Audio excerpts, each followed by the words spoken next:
Is that a clue? That's a clue. That's a big clue. That's a big clue. This is Chris talking to you from the studios at WFC3. It is your weekly monkey business, and we are back to another installment of the Not a Book Club. I don't think anyone could figure out what routine. we're talking about today. I think that's. I have no idea. I think it's outer very, limits, right? But the truth is out there somewhere. Twilight Zone. Twilight Zone. The truth is out there. Californication? Yeah, that's it.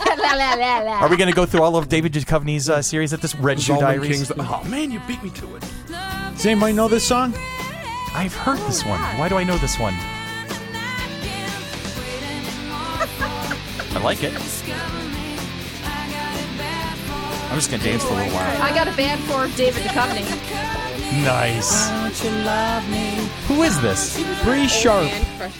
Bree Sharp. When I was little, I used to call him my old man crush. That's amazing. He's not that much older than I am. Great. Thanks, Doll. Let's look and see how old Dave. So our Not a Book Club laser focus, laser focus my ass, is going to be on X-Files this week. We're going to talk about that legendary cult hit. That thing that you do? Oh, wait, that's a that totally thing you do. different That thing. we're going to get you back into that movie somewhere along the It's line. a great movie. He's 57. He is? He is. He's 10 years older than I am. See? It's amazing. You're not as old. I feel like thank you. Not as old. Not an old man crush. Yeah, but here's the thing. Here's the thing, she Dolly. did not say you weren't old. I'm not that old. But here's the thing, Dolly. I'm actually older than he was when you discovered that you had an old man crush on him. So This is true. so that's it. Anyway, here we are. We're going to be talking about the X-Files study, in particular, Season 3, Episode 20. Somebody give me the title again. It was Jose Chung's from Outer Space. Jose Chung from Outer Space. Well, the Jose Chung's is in normal font, and then From Outer Space is in italics because that's the book he wrote. Okay. It's called From Outer Space. All right. Was that Charles Nelson Riley's character? Yes. Was Jose Chung? Yes. Okay. So, and it makes more sense now. It features the now late Charles Nelson Riley in his over the top glory, and it's kind of like. As Sherry and I were talking about earlier, this is kind of like Leverage the Rashomon Job, which we've covered in the past, where it's the same story but from different perspectives.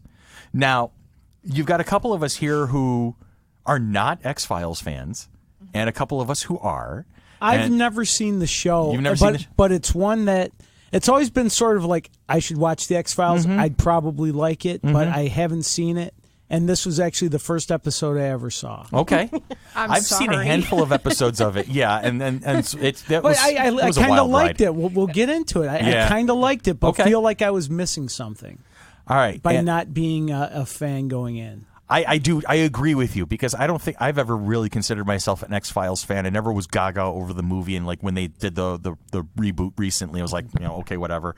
I've seen a handful of X-Files episodes over the years, and they've always left. I never disliked it. I've never been like, I hate this show, but I've always Friday night, 9 o'clock, had to watch it. I've always been of the opinion Friday of or like, Sunday, something like all right, Sunday. Was it Sunday? Yeah. I knew it was one of those It nights. started Friday, moved to Sunday, and you did know it wasn't a spin-off of the X-Men comics, right? Yes, I did know that. I always knew that part. Now, it's funny because this episode is 21 years old. Uh-huh. And it's This episode is now old enough to drink. Let's take it out because it really does need to get verschnickered. and it's funny. I thought it already was. Yeah. Oh man, it's on. Someone was for schnickered in there. Wow, is all I got to say. So now, Tanya and Sherry, you're also a big fan of the show, yes? So on the other end of the spectrum is Tanya and Sherry. They're big X-Files fans. And Zach, you're a big fan, right? And Zach is a like fan. it, although the latest quote-unquote season, Had some, the moment for me there is when Mulder falls off the wagon, wakes up in the cemetery to his phone ringing, and his ringtone is the X-Files theme. That would have made me laugh. That would have made me laugh, to be No, honest but with you. the episode was good because it was, I think, the were-lizard. I And have to go back and rewatch. It was a lizard monster, but he kept turning human because he was bitten by a human. That's There's a clever. twist. That was That's a clever I twist. gave it that, but when he woke up to the X-Files song as his ringtone, I was like, oh. Yeah. This sounds like a Simpsons version of the kinda was. X-Files. Well, there was it that episode where the guy talks about seducing Scully and it's just fake, he's making it up, and Mulder goes, that didn't happen. Yeah, I think, yeah, because that was the guy. He was posing as like a cell phone salesman or something, but he was really a lizard. So we're going to talk about not season 11 or season 10, which No. just happened. 10 was 10 the last just one. happened. 10 was the one that just and happened. 11's coming up. We're diving I back can't 21 years to episode 20 of season 3, Jose Chung's From Outer Space. Yeah. And like I said, it's kind of like it's got that feeling of that Rashomon job, which we've already talked about, where it's the same thing but from different perspectives. So you're going to see different aspects and different kind of takes on the story. It starts off with a young couple driving back from a first date, and and Harold, which I thought, who names their kid Harold? Who names their kid Harold? My grandmother. It's true. Your grandmother. My Yeah, 'cause you guys- grandmother named her oldest Harold. Yeah, but that's a classic, 40s, 50s, 60s name. Who in the modern era would name their kid Harold, is all I got to say. Did you get the feeling those kids were from the 50s? Yeah, I kind of did a little bit. You had that feeling, but then it's like, wait a minute, they're from the same time period. But yeah, it seemed like, they were coming back from the malt shop or something. And so they're driving back, and he's professing his undying love, and she's like, this is our first date. First date, not sure what's going on. Hang on, relax a little bit. And then all of a sudden the car dies, and it's right out of Close Encounters. Right out of Close Encounters of the Third Kind. Alien encounter. Yep, the spotlight shows up, and then the two, the classic alien depictions. Gray men. The Greys. Yeah. The Greys, aliens. My hair is not spiky enough for me to talk about this episode right now. Seriously, it's not teased up high enough. I still got my Uncle Jesse hair working. It's Dolly's fault that reference is coming up. And then they show up, and the guy gets pulled out of the car, and then the damnedest thing happens. A third alien shows up. A third alien shows up who's bigger and nastier looking. It kind of reminded me of like a Japanese Godzilla type. It was supposed to be kind of an homage to Harryhausen. Okay, but they that feeling that was feeling I got. The funny thing is that they couldn't actually. They didn't have the time to do the claymation. So what they did was they put a guy in a suit, and they had him move really fast.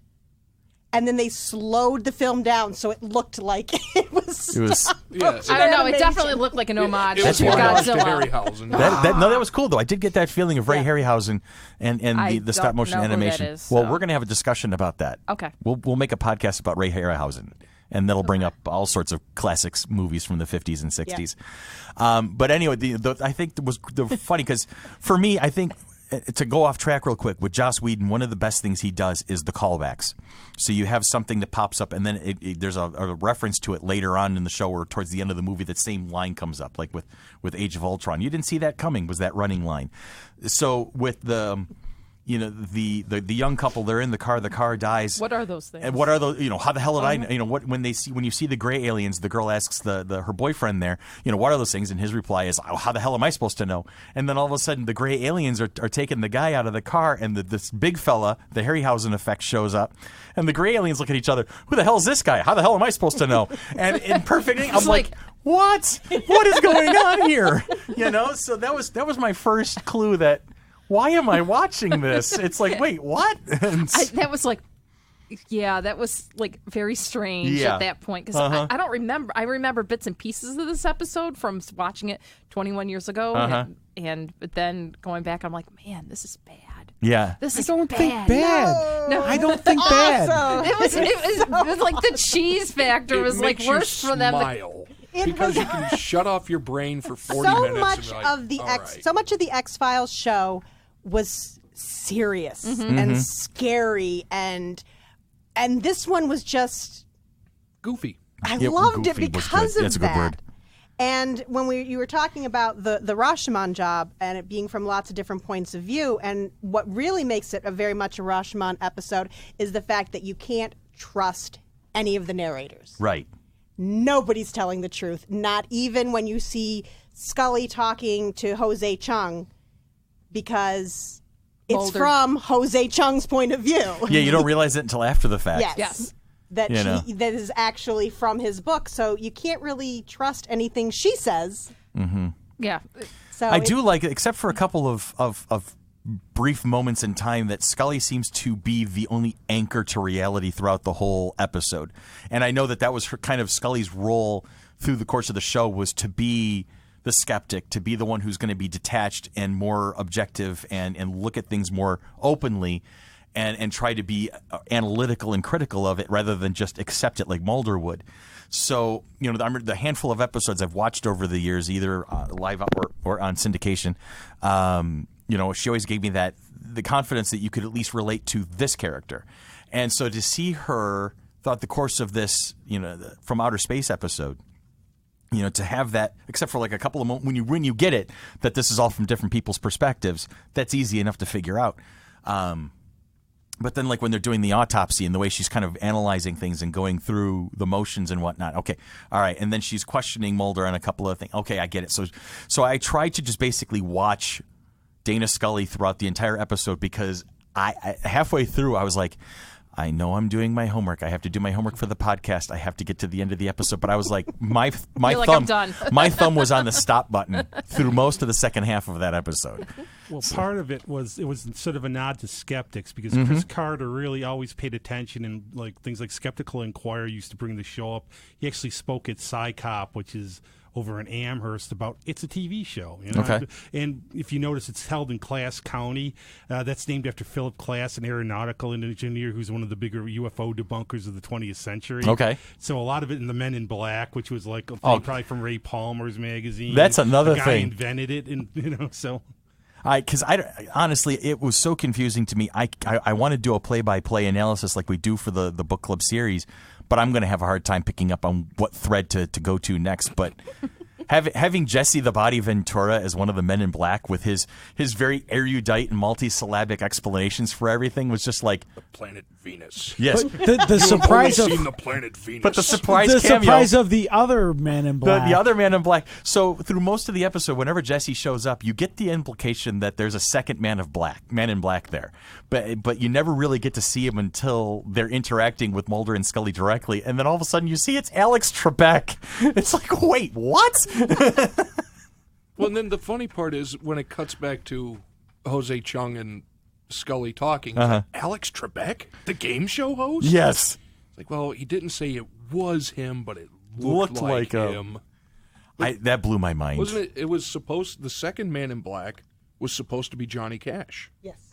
Really? But he was unavailable. But they wrote the first part for Jesse Ventura, who in several interviews has admitted that he had no idea what he was saying. He's like, I read the script, I delivered the script, I didn't know what it was. Well, and Jose Chung himself was originally written for Truman Capote. Truman Capote. The problem being it was written for him after he died. Whoops. So, and then, Timing is everything, really. And Rip Taylor Then they was wanted the second Rip, choice. They wanted Rip Taylor, and he was unavailable. He was unavailable, so they went with Charles Nelson Riley. As a kid that grew up babysat by 1970s game shows, I know Charles Nelson Riley was originally a sitcom actor, a theater actor, and I thought he was fantastic in this. I loved It's a seeing great him vehicle in a for him. role. Yeah. And I thought he was excellent in it. I just felt as someone that hadn't seen the X-Files before that I was missing inside jokes, and that was my problem. Okay. Yeah, and in terms of Capote, it's too bad they couldn't have found a ghostwriter for him to play it. Oh, God. where is it? Come on. Where is it? You weren't prepared for that? No. You should always be When Rob prepared. is at the table, you have to have it ready. Oh, You have to have it ready. Well, I kind of giggled when they had the Dungeons and Dragons reference in there Yes. and things like that. I'm like, Yeah. oh, yeah. I've been playing Dungeons and Dragons for years. I've I learned know a little something bit about courage. I mean, it was like everything rolled up into one. It's one enchilada Episode. of It was. weirdness. So, how do we talk about this episode even further now? It's because it's just what was it basically? Was it really a story about aliens, or was it the perception of them?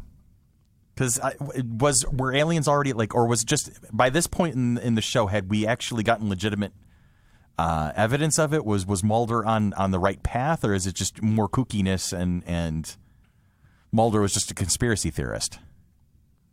Well, he always had these elements of the conspiracy theory in him. But the thing is, and I think Scully was as well, but she took it from a more scientific point of view, whereas Mulder was so gung-ho to immediately accept it and then worry about it later. Like if in the course of investigating it, they proved it wrong, okay, that's fine. But his initial response was, I'm going for it. Whereas she would sit back and just kind of shake her head at him. Like, what I know I can't remember the exact word, but when she was talking to Jose Chung and he was saying something about how Mulder was, it was not in very positive comments how he was describing him. Yeah. And then the guy who busted into the autopsy with the camera, and he's like, Agent Scully, you're being polite. The guy's a nut. Yeah. That's why I think it was sort of a satire of it. Because imagine if you watched this episode and never watched the series before. What would you think the series was about, really? We'd think that it was like a hoax and cheesy and debunking. Now, have you seen Jose Chung's Doomsday Defense from Millennium? No, I have not. That's not a show I've watched. It's a follow-up. He was one of the crossover people. It was a crossover from the Fox's Millennium series. Oh, really? So they did. It was the 9th episode of the 2nd season. So it's one of Sherry's middle of the pack type of things. She likes that middle of the pack. So Charles Nelson Riley, playing Jose Chung, comes to the aid of Frank Black and the Millennium Group when a bizarre religious group known as Self-O-Safi, a parody of the real-world Scientology, targets him for harassment because of his authorship of a short story concerning the cult. The question becomes, as Frank puts it, what the hell's going on here? It's like, how the hell should I know? Type thing. So I'm like, so at some point they thought enough of the character to bring him back for another shot. Yeah. And, and now I'm going to have to go back and rewatch that part of Millennium because if you were an X-Files fan, you kind of gravitated towards Millennium like I did. Type thing. And then unfortunately he canceled that and went back to the X-Files. Yeah, so. All right. As an X-Files fan and having watched this episode, I'm going to refer this to the X-Files fans in the room. What should I take away from this episode? What should I ignore? And then where should I start? If I really wanted to kind of give X-Files an honest look at this point, if this episode gave me enough inclination to go start, do I start at the beginning? Do I start at season 2? Do I skip that, jump to season 4? Do I just watch the movie? Don't watch the movie. Don't watch the movie. No, I think truly you probably would start at the beginning because it starts the relationship between the believer and the non-believer, the one that believes in all, that there's other forms out there, and then the one that's the scientist. It's paramount. It's what the whole show is really about. Right. The relationship between the two? Or, and this is... Is it a Sam and Diane thing? Sorry to interrupt, but do they hook up? They hook up, don't they? I don't think they ever did. I don't think they ever officially... There was always that tension, but it never officially happened. He did propose to her at one point, but it was a joke. Yeah. So, and like this episode, it talks about their different perceptions of it, that they perceive Scully as the quote-unquote believer and Mulder is not the believer type thing, because he's telling them don't publish the book because so they kind of switch places. Is this one of those episodes where they just try and do something different to, I don't want, not keep the fans entertained, but just maybe even to keep themselves entertained? Like this past year, Supergirl did an episode where they basically sang and danced. It turned into an episode of Glee. Oh, right, because most of the cast was from Glee at one point. Did they bring in The Flash? Yes. Okay, so and there you go. Moonlighting back in the day had an episode where it took place in like the 30s or 40s. Get that whole film noir kind of a feel. Exactly. I remember that episode. We should book club that episode because that was a lot of fun. Well, Gillian Anderson does state that this is one of her absolute favorite episodes. Really? That she had so much fun doing. Because I think it's not in her normal element. It was different for them. So it gave her a chance to do something different with Scully. And it looks at the author Jose Chung's perception of these characters type thing. So he sees her as the person and this whatever. As a non-ex-filiac or whatever I would be. I got the impression I was missing inside jokes on how the characters interact with each other. There's definitely lots of inside stuff that goes on the first 3 seasons, and it's funny because I think the alien that was sitting in the cage smoking a cigarette, that made me laugh. It reminded me of the Smoking Man. Yeah, and that's a reoccurring. And the line that he says, "This can't be happening. This can't be happening," is brought back several times later in the series. So it pays homage to other things that have happened in the series. See, and that really F's with my OCD. Because you're a completist, and now you have to go back and start at the beginning. Yeah. I know. But, yeah, so, I mean, we were diehard X-Files fans every Friday or Sunday night and whatever, and if we couldn't be home, we were recording it on our VCR. All right, so help me translate I was some a of the. preteen Go ahead, at Dal. that time. What's that, Dal? I was a preteen Boy. when X-Files came out, and I wanted I to didn't be get Scully. to watch what I wanted to watch, so I never actually watched X-Files. Wanted to. I mean, I watched the movie. Can we take a moment to talk about the diner scenes? I wanted to bring those up. Because I was going to actually ask that. The question I was forming was, is there like a primer, a key to the in-jokes? Because I was going to ask about the diner scene, because the first version of it, when, Mulder's there talking to the pilot. Did you notice what he was doing with his food? Yeah, I was going to say the little slight pig, kind of molding his mashed potatoes. Yeah. Okay, so I wasn't the only one who caught that. Yeah, Good. the All right. homage to, what was that, Close Encounters? Close Encounters. Uh-huh. And then the second one where it was him with the pie. Sweet potato pie. The sweet Yeah, potato pie. That was actually a homage to another show that David Duchovny was on. Red Shoes Diary. No. Californication. No, You're not this was- helping. You're really Evolution. not helping here. What? Evolution. Evolution. That was a great I actually movie. like that movie. I love that movie. I still do it. Twin Peaks. Twin Twin Peaks. Peaks. Twin Peaks. David Duchovny was in Twin Peaks? Yes, he was. Oh, Seriously? Yes, he Yes, was. he was. Yes, he was. I did not know I that. completely forgot about Yep. that because That they makes a brought it lot back more in the sense. reboot. Because I was going to ask if there was some sort of a homage going on there to something other David Lynchy type of a. Because you know what? Yes. That's There it. was. That's what I was thinking the entire time. This episode made me feel like David Lynch was behind it somewhere along the line. Yeah. Because it was just there was so much. It wasn't just perception. It wasn't just. It was absurd.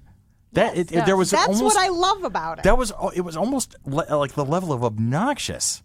But I don't think it quite reached that. oh, I was there. I mean, especially with but when you have the gray alien in the cage smoking a cigarette, and, doing the Rain Man back and forth, going, "This is not happening. This is not happening." For me, that was like, what? That's kind of how you felt watching the episode. wasn't it? Seriously, I wanted to be sitting there doing the Rain Man thing myself, going, "This But is I not just happening." loved how it turned everything on its head. The Gray was supposed to be the bad guy, and then he's the one in the cage, and the guy saying, "I won't let anything else happen to you," just before she's sucked up. And he hides in the corner. I loved Yeah, you're a great protector. That. I loved that about it. Yeah, there was so much going on there. Wow, he was And- in just a recent episode of Twin Peaks. Yeah, that's what I mean. They brought him back. DE agent Dennis Bryson or Dennis something, and now Denise Bryson. Yeah, because so they brought him back in drag because he had made the transitioned, reference. Yeah, he Yeah. in between the original Twin Peaks Agent and the new Dennis, Twin and Peaks. then Which Okay. is what the character wanted. Yes. That's And they hinted at it in the original series, and then he came out in full drag, and yeah, there was 3 episodes. yeah, in- nobody seemed to care because David Well, Lynch that's- was And sitting that there was yelling at him 1990. because he. Yeah, exactly. So Yeah. Yep. Oh boy. Exactly. Maybe watch even though I wasn't watching it. Yes. Oh, yes. I just want to see David Duchovny in drag. You know what? The thing go is. see Priscilla, Queen of the Desert. Oh, That's a great movie. That is another great one. the Billy, thing is, did you have a point, Billy? No, I was looking at the Wikipedia for this episode and noticed a couple additional nods it gave, like the job of lineman, which what was the character's name? Rocky. Yeah, Rocky. That was the job held by Richard Dreyfuss's character in Close Encounters. Was it really? Yeah. There's a nod. That's interesting. And I just want to say I like the detective where they replaced his swearing words. Oh, with the bleep. Yeah, he's actually saying we bleepy found your blanky bleep. bleep. I thought that was funny. I like when Well, they. he didn't really say bleep. Yeah. And at the end, said a naughtier the one. last I've scene done that the that. detective was in, and he's walking away, and you can hear under his breath, blank. I did get a kick out of that. when they see the dead alien. That's a bleeping dead alien right there, if I've ever seen one. Oh my God! And David Duchovny's response when walking up to the That high-pitched to the dead- shriek. Oh my God! Yes. That was so amazing. I thought he was a mandroid until he saw it. I can't get my voice that Erica high. was in the other room when that happened. All of a sudden, that screech hits, and she goes, "What scared her?" Like that was. I go, "Honey, that was David Duchovny," and she goes, "No." So I had to rewind that actually, so she could see it. I think that is the single funniest moment in all of the X-Files. Because it was so deadpan, too. He just walks up and goes, ah! Like, what? And I think another thing about that episode, because actually later on that evening I ended up catching the second half of the redo of Ghostbusters and watching Chris Hemsworth. Because he was the best part of that movie for me.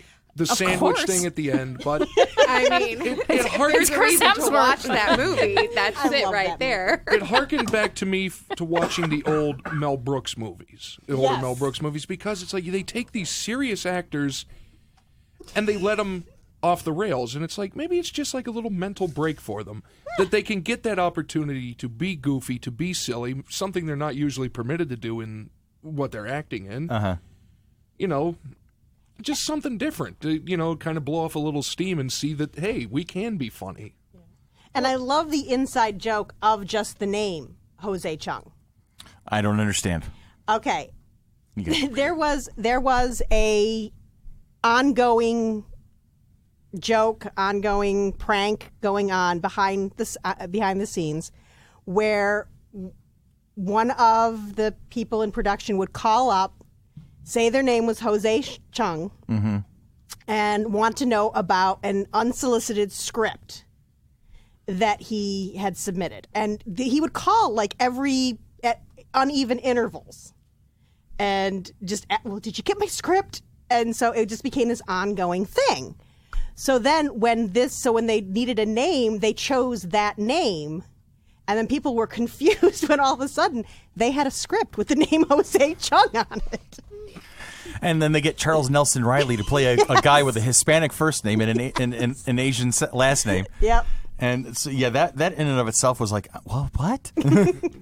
I gotta think, how many times during the course of the evening last night when I was watching this episode did I go, what?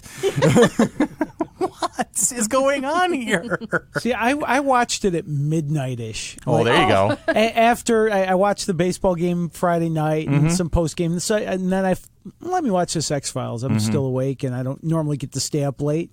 And so I just thought maybe it was the hour at which I was watching it. Maybe it either enhanced my enjoyment of it or made me a little more confused, but just willing to go with it. It's like heavy metal, Pink Floyd's The Wall, and Fantasia. Those are things you have to watch when you're stoned out of your damn mind. 2001. So 2001: A Space Odyssey.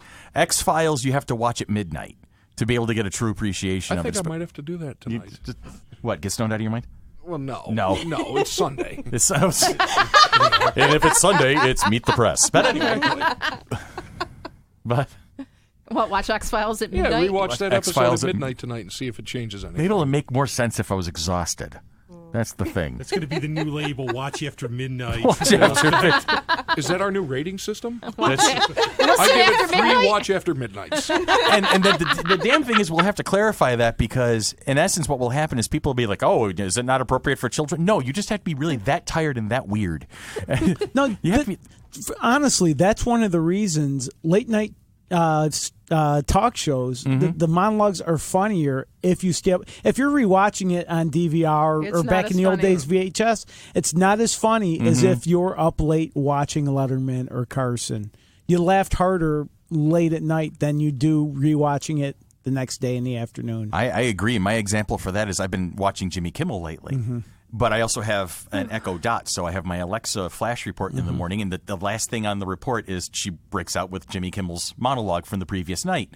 And I'm like, oh, this is good. I laughed a lot last night, and I didn't find it as funny in the morning as I did in the evening, apparently. So there's something to be said about that, I think. The other night, I fell asleep with my iHeartRadio stand-up comedy channel on, and I woke up in the middle of the just randomly, you wake up, I heard a monologue, a Chris Rock piece, which I'm sure is hilarious, but I remember laughing hysterically, going, I'll never forget this, and I'll come back, and I can't tell you what it was. I just know it was Chris Rock, and I was laughing so hard I was crying, and now I don't know what it was. Those are great moments. It's sad that we can't remember them sometimes. But yeah, you might get a different perspective watching this. So you want me to watch Jose Chung from Outer Space at midnight? Yeah. Okay. Not tonight, though. Not tonight. How about this? It couldn't hurt. It couldn't hurt. So, Chris, I have a question for Go ahead, you. Sherry. do you normally like absurdist humor? Not really. Then that's the problem. I do. I do. Yeah. It's not a dystopian type novel or Well, I don't book know if or, I need to have that in my life as much as that's been pointed out. But like Will Ferrell and Adam Sandler movies, No, that's not absurdist. That's not absurd. That's Okay, not give me an example. Monty Python. See, I love Monty Python. Old Mel Brooks. Yeah. I love that stuff. But I'm talking before he went full on parody. I'm talking like silent movie. I'm talking Silent movie was phenomenal. High anxiety. Those type movies are more Airplane. absurd. The 12 Do you like Airplane. Airplane was hilarious.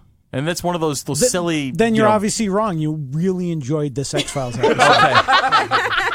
Okay. Billy knows the truth is out there. Surely you did. Because I'm telling you, I don't did, like. and don't I call don't me like what I Shirley. call. There it is. I don't like what I call stupid comedy, and that's Yeah, when we're that's talking. Will Ferrell. Like there's only one Will Ferrell movie I actually like. And that is? That is The last one. no. Oh my God, totally blanking on the name of it. He turns out he finds out that he's a character in a novel. But he's a real got Emma person. Thompson. Oh, is in it right? like An Emma Thompson. sliding Think of the name doors of or it, something No. like that? No. I got nothing on that one. Hold on, I watch all looking. of his movies. It's really an excellent film. It's so good, and it's Looking. very absurdist. Well, figure it out. And we'll book Stranger club Than it. Fiction. Stranger Than There Fiction, you yes, go. that's a fantastic film. Kiefer Sutherland's back in the White House. Sorry. Is Oh, 24 that's that, coming back? Yeah. No, Designated Survivor. Yes, I love that show. I'm like, sorry, I got distracted. Well, didn't they do by a 24 Kiefer. without him? Will Ferrell Anyway. when I want to He turn my did. brain Yeah. off. See, What's that? Like I watch Will Ferrell when I want to turn my brain off. Like I love Step Brothers when I just feel Oh like God, I can't do it. I can't do it. Those And there's find- only a couple Adam Sandler films I'll watch. Only Like, the ones with Drew Barrymore.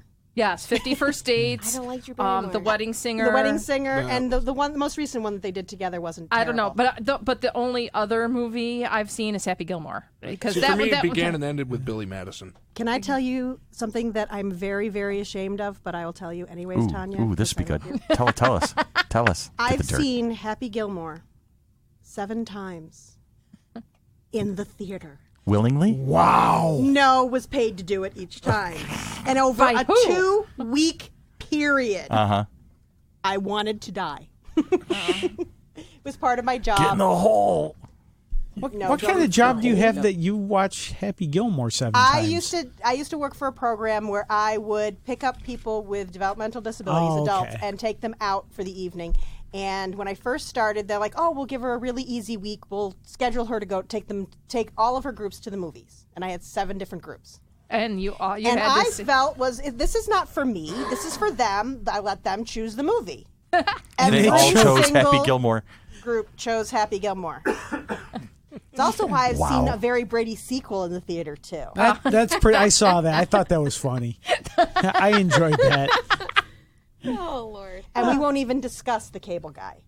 I love Cable. Oh, actually, dark. That's very dark. It was very dark. Did Is that anybody the one else with Jim like? Carrey? Yes. Yeah, And okay. Matthew. Before he began his Broderick. weird Going crusade. Am I the only one that didn't like Wedding Crashers? I didn't even watch I've Wedding never seen Crashers. it. Okay. That's Vince Vaughn and That's Vince Vaughn. Yeah. Owen I liked, Wilson. I liked Yeah. Wedding Crashers. And we started okay watching with it the other night and then decided not to anymore. I think we did that too at one point. We're like, yeah, no. This is sort of like our own Jose Chung. We're going all over the place. No, that's normal for this is normal. From different perspectives. Yeah. This is very normal Yeah, for I us don't to be like all Drew over God's green Barrymore. earth. No, No, I don't like anything she's done. I'm Fire hit or starter. miss with Firestarter was a good movie. E.T. E.T. was cute. I don't like E.T. scared me when I was a kid. Why not? He's a Jedi. It's another Star Wars movie. Seriously. We He's love gonna Star phone Wars. home. Watch it. It's a Star Wars spin-off. That's Yeah, all. Monk didn't like E.T. either. Well, it's okay. I like Reese's Nobody's Pieces. perfect. The first place yeah. I saw my very first crush, Who's your very first crush? Henry Thomas? Thomas Howell. Oh, Ah, that's right. Yeah, as you've talked about her in the past too. Him. Sorry. whoa! That's it. We're calling him. I'm going to put my glasses down because obviously I can't see shit. Oh boy. I met him once. Glasses problem. Oh, there it is. Shots fired from the back of the room. Catching fire from the back row. The peanut gallery has thrown harpoons. You're like, ooga, ooga, dive, Yeah, dive. dive. Where do we go from here? I hope to Christ this works. All right, how far into this are we? Are we far enough in that we can actually just say it's it? I'm done. 35 minutes. Damn. Okay, so Zach, you suggested this one. Yes. Okay, for those who did not enjoy the absurdist humor or just didn't get the inside jokes, can you recommend someplace else for people to start? Honestly, I agree with what Tanya said. You kind of have to start from the beginning. At least give it a couple episodes, because it's the dynamic between the two that is the most important, because that leads to everything else. Gotcha. Well, I will also state that the whole thing for the Not a Book Club came from our conversation about what was watchable, rewatchable, and what was not. Yeah. And this was I was having a real hard time getting through the first season. It's very serious. Right. It's very... Macabre. No. It's kind of slow. Okay. So you got to get through... See, but now, if you think about it, like with Chris, having watched this one first, the most absurd episode that ever was, having seen that it gets to that point eventually, do you think it might make it a little more tolerable at the beginning with it being as slow as it was? Well, I knew this episode was coming, and I was still having trouble. I mean, I know in terms of the series in general, I watched it all the way through, and I call myself a lukewarm fan, because when it first came out, I was going to a New Year's party. I had to wait to watch the Jersey Devil episode. I really got into it. That was a good I really episode. got into it, and I like the funnier episodes like War of the Cockrophages. But I always said, I just thought for me, the show in entirety could have been better. That was me. It was like I was waiting for it to just take that leap to going, okay, I like this, but it doesn't get a lot of momentum here. Come on, take that next level. But it kept going back. I thought the alien stories sometimes that went along were not doing it for me. I think, in my opinion, the show was best when it was monsters, when they were dealing with just like things like the Jersey Devil. Do they do like full-on paranormal stuff, like supernatural paranormal? Yeah. Okay. Yeah, before it started switching mainly to government cover-ups and conspiracies and assassinations that's when and all I that. did not, which is probably why I had so much trouble with the first season, is because they had more of that. It was more, you were very aware that these were government agents, and there was more of the bureaucracy at that time, whereas in second, third, fourth seasons, you were starting to get more into... It's one of the few shows I can say I actually enjoyed more the Creature of the Week. See, I love the Monster of the Week format. When Smallville first started, that was sort of the thing. What kryptonite-infected person would bother Clark and his friends this week? And I like that, rather than having to think about how this episode ties in with a season and a half ago with the one side character, and trying to keep all that straight. Yeah, and the irony of that was Chris Carter was a huge fan of Kolchak the Night Stalker. I love that show. I love that show myself. And he didn't want to do the Monster of the Week because he thought that's why the show started going downhill so fast. But I do agree that I think the Monster of the Week episodes on X-Files were the best episodes.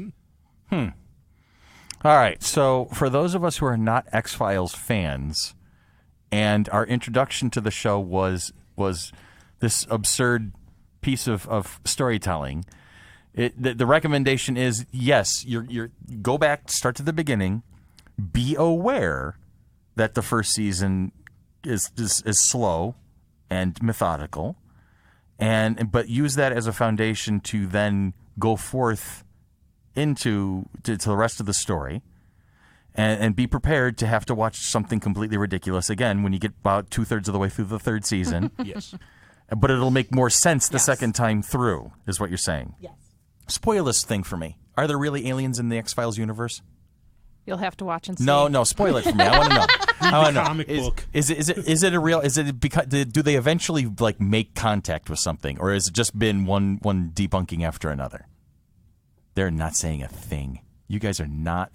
You're not on my 2 + 2 is side. chicken. The truth isn't here; it's out there. It's out there. The truth is out there. Yes. You know, and I'll tell you that. And right now, it's been so long, I couldn't even tell you. See, that I would way. think something like that would be memorable. And Sam never made it home. Oh, that's Quantum Leap. Quantum Leap. Did they ever? Wait, did Gilligan and the Professor ever get off the island? Once They got beat off on the island. Once they beat the Harlem. Oh, yeah. Once they beat the Harlem Globetrotters. That's it. Right. That was Scooby-Doo was the referee. I remember that. Okay, Chris, is that your fan fiction? No, not really. Not yet. Not yet. No, I'm not old enough for that yet. Let me make this observation, and then the diehard fans can tell me if I'm in the right spot. The truth is out there is one of the slogans, but I want to believe is one of the other common phrases. I want to believe. I get the feeling, and watching it last night kind of put this thought in my head, where I want to believe can go in two different ways depending on which main character you're looking at. With Mulder, I want to believe means he's willing to accept anything because he wants to believe. But with Scully, it's I want to believe is I would like to, but there's too much telling me that it's not. So am I well, kind of in the ballpark there? There's an interesting episode where Scully's a Christian. And right. There's an episode, I don't remember the name of it, but Michael Berryman's in it. It's got stigmata. And Mulder says something to the effect, you take this as your faith, but you can't believe this, what I believe right. in. So it definitely pulls on to like her religious beliefs that we believe that with the Christian values, but you can't necessarily believe that there's potential having aliens out there. So it's like then it goes into her medical scientific type thing that this is what it's very structured for her. Gotcha. So she has her faith, but then she doesn't necessarily believe in that. And a lot of characters fiction, in a lot fantasy. of different shows and movies and books, a lot of characters have gone through that kind of conundrum where they are religious, they have a faith to them, but there's certain things they just can't accept, and it's like, wait, what qualifies and what doesn't? So it's I guess that would be something to concentrate as you watch the Scully character evolve.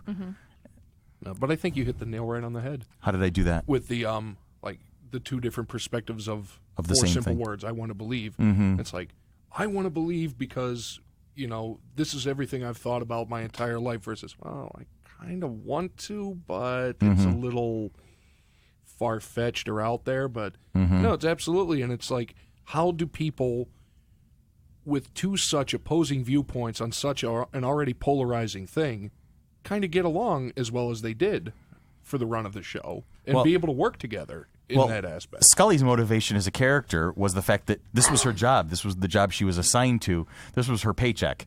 And so if she didn't work with Mulder, she was going to be broke. So I really got the feeling that she was just like along for the ride at the beginning because her bosses told her you had to.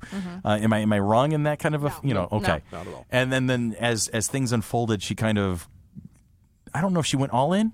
I'm not as much of a fan, so I don't know a lot of the later episodes. Did she ever go all in, do you think? All in? I wouldn't say all in. No. But she became, less skeptical. / a bit more open-minded. Gotcha. There's a great episode, and I can't even remember what it was. I always remembered this scene. Was that for some reason she goes to a town without Mulder, and she's trying to figure out what's going on, and she's checking in with him, and she's saying, well, it's not witchcraft because of this, and it's not this creature because of this, and she's going down the list, and she's just like she's like debunking everything. Yeah, just saying it's not this, but the fact that and all of a sudden he just goes, Scully, will you marry me? It was just such a wonderful scene where he was just like, yes. She's starting to understand. She's starting to get it. I've got. She's saying it's not these things, but she's actually contemplated that they were these things. Yes, I get that. Okay, so all right. So now, a while back, we did not a book club for the TV show Warehouse 13. Yes. Was that a lighter-hearted attempt at being X-File-ish? I was always thinking that Warehouse 13 was a lighthearted attempt to cross X-Files and Friday the 13th, or what was the one where they were always collecting the evil artifacts? Yeah, Friday the 13th. It was a Friday the 13th, the series? Yeah. Yeah, so I saw those two things being put together and thrown into the Eureka universe, which is very, not absurd, but eccentric and entertaining and lighthearted, and it has the serious adventure with the comedic aspect to it, because when you have Eddie McClintock, get ready because nothing's going to be taken seriously. So yeah, he was kind of serious on Bones. That was a different show. Yeah. But did somebody establish that Bones and Eureka and Warehouse 13 were all in the same universe? Somebody was talking about that one. No. No, I remember what it was. Bones. It was Alphas. Bones. Alpha and NCIS, and strangely enough, Laverne and Shirley. Yeah, strangely enough, and the Finder, which was a short-lived series that had Michael Clark Duncan in it. Yes, because that was actually a spinoff. That was a spinoff of Bones. Pretty sure the Smurfs were involved somehow, most likely. Gargamel. Back to Jose Chung. I'm looking. Jesus. The Jose Chung episode. The Wikipedia says that let's see what some who's Darren? Darren writer Darren Morgan says that this is one of a seminal episode. Compares it to Twilight Zone's Eye of the Beholder and Trouble with Tribbles of the original Star Trek. It's going to be one of those episodes that is immediately revered. Mm-hmm. So, revered, everybody? We all agree? We're out. Yeah, that's it. That's it. So, so X-Files Season 3, Episode 20, Jose Chung from Outer Space, or Jose Chung's from Outer Space, is definitely an episode that is going to cause discussion. You're either going to get into it, or you're going to scratch your head, and so one way or another, it could be that gateway drug to the X-Files universe, and we would invite you to take that ride and see if maybe the truth is indeed out there. Den of Geek listed it as the 10th best episode of the series. 10th best episode. Wow, Yeah. it doesn't speak 10. volumes of it, in my opinion. But It's in the we'll go top with it. 10. But Top 10. I will say this: it's Okay. like it, love it, or don't understand it. I don't think I've ever met anybody that hated it. Okay. That particular episode. And I will be in that list. That's fine. I definitely did not hate it. There were some things that just, I laughed a lot. yeah, like- it was a lot of head scratchers. Like, Like, what? And I think that really the first thing we talked about was for those who didn't watch a lot of it, it was very much a serious show.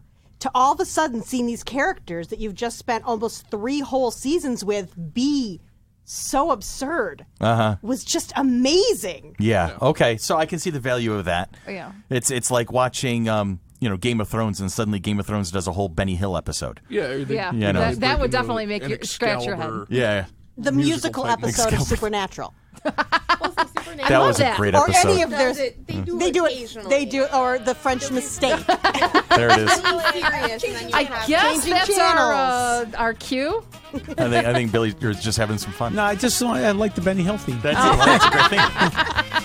Are you sure it wasn't her cue? that episode. Yes. That was hilarious. Yellow Fever. So from there, basically from there, we'll go ahead and just say, this could be that gateway drug, like I said, to the X-Files universe. So give it a shot. Be wary of, the first season and what we've said about it. Be wary of what's coming up in the third season. Now I'm definitely going to have to go back and rewatch it to find those other little cameos because See, that's it I now. see Blaine is seen wearing a Space Above and Beyond T-shirt during his interview, and that was a great show that was a fun canceled. show. I noticed that right away. I'm Actually, like, I had my phone in front of me for some of it, so I didn't So really see it. I'm going to go ahead and I'm going to step away from the X-Files conversation. We'll take this plane in for a landing for today's episode. And I just want to mention real quick that today, as we're recording, is October 15th. So it's going to be a couple weeks before you hear this, but it's October 15th, and it's been 1 year of Monkey Business. Really? Our first anniversary, our first episode was aired on October 12th of 2016. And so I just want to say happy birthday to us. It's been a year, 52 episodes. And we got 52, treats 53. today. We got treats. 54th. This is the 54th episode, and Sherry brought in cupcakes, so we're celebrating And right I'm now. expecting They by had the cookies. by the time you hear this, I'll be in the hospital in diabetic A coma. diabetic coma. Yeah. I may be dead. Have some You're protein. hearing me from beyond the grave. Have some protein. Pretty spooky, isn't it? Offset I'm it. beyond the grave. That's Cheap Offset plug, that sugar apparently. with protein. Cheap plug, Monkey. but we want Business to. has the same birthday as my sister. Look at that. She texted me and asked me to work her into this somehow. So there you go, There Allison. you There you go. go. Happy Happy birthday to Zach's sister. What was her name again? Allison. Allison. Happy birthday to Just Her turned Allison. 30. birthday and my death day. We're not. Stop! We're not done with you yet, Billy. But I wanted to say thank Happy you. Death Day. Death Day. I want to say thank you to. horrible. I just wanted to say thank you to all of our listeners, all 5 of you, and And Danny. Danny from UK. That's number 6. That's number 6. And I have to say, Zach's I'm really dad. glad to be here today too, especially for the 50th anniversary. But also, I was 50th sideswiped. anniversary. But I was sideswiped by Oliver Queen out there, and he said, "Hey, wait a second, it wasn't your fault. I had the Green Arrow." There it is. Oh! And on that note, And ladies and Billy gentlemen, was ready. But thank you to all our listeners for hanging out with us, for often putting up with us, for joining us on this adventure, and for and keep your eyes open, because this is going to start becoming a very wild ride in the future.